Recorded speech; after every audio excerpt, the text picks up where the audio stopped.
Ramon रसिकन संग बिन ranch न उपजय प्रेम। बिना प्रिया प्रीतम के प्रेमी रसिकों की संग वृत्ति के प्रेम नहीं उत्पन्न हो सकता।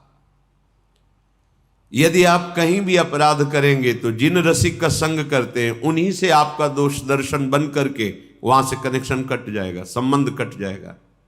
सिद्ध बात है। सृष्टि में कहीं भी अपराध करोगे तो आपके गुरु से आपका भाव कमजोर हो जाएगा और आप पतित हो जाएंगे। क्योंकि यदि गुरु पर निष्ठा और भाव है तो किसी की भी सामर्थ्य नहीं है कि उसका पतन कर सके। न काम की, न क्रोध की, न लोभ की, न मोह की, न मद की, न मत्सर की। बड़ी महिमा है गुरु चरणारविंद के कवच की। पर कहीं भी उनसे अपराध नहीं किया, पर कहीं भी सृष्टि में धर्म विरुद्ध आचरण करोगे तो वो मलिनता सबसे पहले वहां से संबंध काटेगी जहां से आपकी रक्षा हो रही है। क्योंकि अब आपको दंड मिलना है।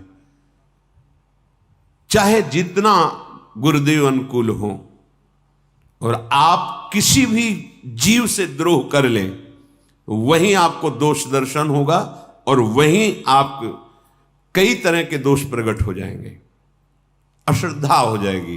क्योंकि वो संबंध कटे बिना आपको दंड नहीं मिल सकता। अगर गुरु की करुणा दृष्टि है और आपका दृढ़ आश्रय है तो काल की भी सामर्थ्य नहीं कि आपको भयभीत कर सके। समुझ जे आए शरण ते डरत ना काल डर। ये बहुत सूक्ष्म बात है, इसे पकड़ लेना। गुरु के चरणारविंद में आपका भाव बहुत अच्छा है, लेकिन आप कहीं किसी वैष्णव, किसी संत, किसी भी जीव से द्रोह करोगे तो अचानक आपके अंदर एक वृत्ति प्रकट होगी जो गुरुदेव के दोष भाव में आने लगेगी। चिंतन बनने लगा, नकारात्मक चिंतन आने लगेगा। धीरे धीरे संबंध की भावना खत्म हो जाएगी। बस यही माया की चाल थी, जहां से तुम्हारी भागवतिक ऊर्जा शक्ति बढ़ती, संबंध से तुम्हें प्रियालाल रीझ कर स्वीकार करते, उसी को काट दिया।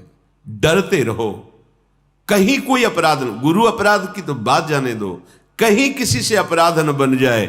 नहीं, सबके हृदय में वो विराजमान है। अखंड मंडलाकारम व्याप्तमेन चराचरम। वो जहां से तुम्हारा काम बनना है वहां से अश्रद्धा हो जाएगी। फिर चाहे जितने बड़े महिमा स्वरूप में चले जाओ, तुम्हारा काम नहीं बनने वाला। कई ऐसे स्वभाव के जन होते हैं, कई पासे फैलाए रहते हैं। ये ना जीते तो इससे जीत जाए, वो किसी से नहीं जीतेंगे।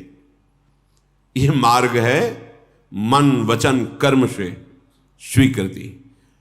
और मेरे गुरु के संबंध में कोई प्रहार न कर दे, ऐसा सावधान रहते हुए किसी से भी द्रोह नहीं करना, किसी का भी अपराध नहीं करना। ये डरता रहे कि अब मेरा जो परम लाभ का संबंध बना है, इससे कहीं उसमें कहीं स्थूल भाव ना आ जाए, प्राकृतिक भाव ना आ जाए, मायाकृत दोष दर्शन न होने लगे। तो वही गुरु कृपा धीरे धीरे आपके हृदय में ऐसी सामर्थ्य प्रदान करेगी कि आप निर्विकार हो जाएंगे, निश्चिंत हो जाएंगे, निशोक हो जाएंगे। निश्चिंत, निशोक और निर्विकार हृदय में सतत स्मरण चलता है, अखंड स्मृति। उसी अखंड स्मृति को तन्मयाहा कहते हैं। उसी तन्मयता में गुरु प्रसाद से फिर हमारी रुचि श्री जी की सेवा में बढ़ने लगती है। सेवा में रुचि होना ये साधारण स्थिति नहीं है। श्रीपाद कह रहे, पहले तो गुरु चरणों का आश्रय लेकर श्यामा श्याम की दीक्षा प्राप्त करे। तद्वंदे ममकारतोद्भुत तमाद यस्याद्भुतान्वक्षणो लाशाह श्री बनराज सीम सुमहाभावम तमेस्तुमः। फिर युगल किशोर प्रभु श्री श्यामा श्याम के प्रति ममता बुद्धि होती है। प्रियालु, मेरी प्रियालु, मेरी स्वामिनी, मेरी लाडली, मेरे युगल सरकार, ये ममता बड़ी महिमा की बात। ये ममता कहां से उत्पन्न होती? गुरुदेव के चिंतन से। सच्ची गुरुदेव का आश्रय, शरणागति, दीक्षा, और जब वो कृपा करके लाडली लाल के चिंतन में भरे हुए तुम्हारा जो शरणागत भाव है उसको देखकर तुम्हारा चिंतन किया, तो जो ममता गुरुदेव के हृदय में प्रिया प्रीतम के प्रति विराजमान है वही अवतरित हो जाती है हृदय में। वो हमारी साधना नहीं है, हम प्रिया प्रीतम से प्यार नहीं कर पाते, गुरुदेव का प्यार ही हमारे हृदय में प्रिया प्रीतम की ममता के रूप में उतर जाता है। सत्य सत्य परम सत्य, क्योंकि इस हृदय को देखा है। ज्ञान विज्ञान वार्ताएं सब एक तरफ है, प्रिया प्रीतम से ममता केवल गुरु चरणारविंद की सानिध्य और उनकी भीनी कृपा दृष्टि से है। जब ममता बुद्धि श्री जी में हो जाती है तो प्रतिपल उल्लास प्रकट होता है। प्रेम सहित हुलसात सेवा श्यामा श्याम की कीजय मनि भांत दिन दिन प्रति अनुराग सो। हृदय में श्री उल्लास, क्या पवा दूं, कैसे रिझाऊं, क्या करूं, हर समय श्री जी के लिए, लाडली लाल के लिए। जैसे मां अपने बच्चे के दुलार के विषय में प्रतिपल सोचती रहती, क्या पवाऊं, क्या पहनाऊं, कैसे मेरे बालक को सुख मिले, उसमें वात्सल्य है, वो मां है। इससे अनंत गुना उपासक के हृदय में आराध्य देव के प्रति दुलार प्रकट होता है। ये ममता श्यामा श्याम की तभी प्रकट होती है जब जगत में समता हो जाती है। संपूर्ण संसार में समता और श्यामा श्याम के चरणारविंद में ममता, ये तुम्हारे से नहीं होगी, ये गुरु प्रदत्त उपासना से होगी, गुरु कृपा दृष्टि से होगी। जो लोग कहते बिना गुरु के कल्याण हो जाएगा, हम कल्याण के विषय में नहीं कहते, लेकिन जो प्रेम की भूमिका है, ज्ञान की भूमिका है, उसमें गुरुदेव की कृपा के बिना नहीं। वैसे भी जैसे किसी जंगल में फंस जाओ, तुम्हें मार्ग का पता नहीं तो तुम्हें गुरु चाहिए वहां, जो पूरे जंगल को जानता हो और कई बार निकल चुका हो, कितनों को निकाल चुका हो, वो बताएगा इस गली से नहीं, इस गली से आओ, और उसके गाइड से, उसका अनुसरण करने से आप निकल जाएंगे। ये संसारण्य है, बड़ा भूल भुलैया का मार्ग है इसमें।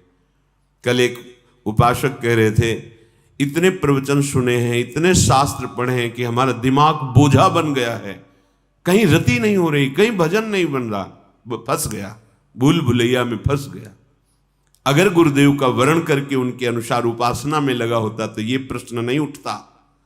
अपनी बुद्धि, कभी योग, कभी कर्म मार्ग, कभी ज्ञान, कभी वैराग्य, कभी ये, कभी कितना अनंत सागर है हमारा प्रभु। तो क्या करें, गुरुदेव प्रदत्त नाम और उपासना में चित्त को जोड़ दो। कहीं कुछ भी सुनना, देखना, पढ़ना हमारे बस की बात नहीं कि हम निर्णय कर सके। हमने अपने जीवन को गुरुदेव के चरणों में दे दिया।